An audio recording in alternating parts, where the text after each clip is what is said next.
அடேங்கப்பா! இப்படிலாம் பண்ணி தான் இந்த பிரம்மாண்டமான பக்கெட் வீல் எக்ஸ்கவேட்டர நகர்த்திட்டு போனாங்க. நம்ம நெய்வேலி பக்கம் போகும்போது தான் என்எல்சியோட இந்த பிரம்மாண்டமான பக்கெட் வீல் எக்ஸ்கவேட்டர பார்த்தோம். இதோட பேர் கிங் சோலா. இத மைன்ஸ் 1லேருந்து 2க்கு கொண்டு போறாங்க.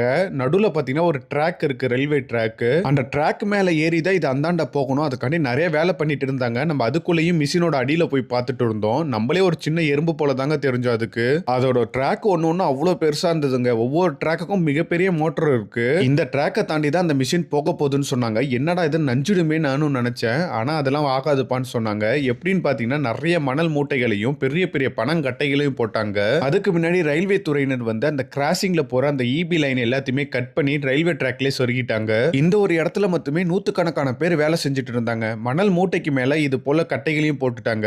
மைன்ஸ் 2க்கு போகணும்னா கடலூர் விருத்தாச்சலம் பைபாஸை கடந்து தான் இந்த மிஷின் போகணும். ரோட்டை எந்த டேமேஜும் மிஷின் பண்ணிடக்கூடாதுன்னு மிகப்பெரிய தடிமனான ரப்பர் சீட்டுகளை போட்டாங்க.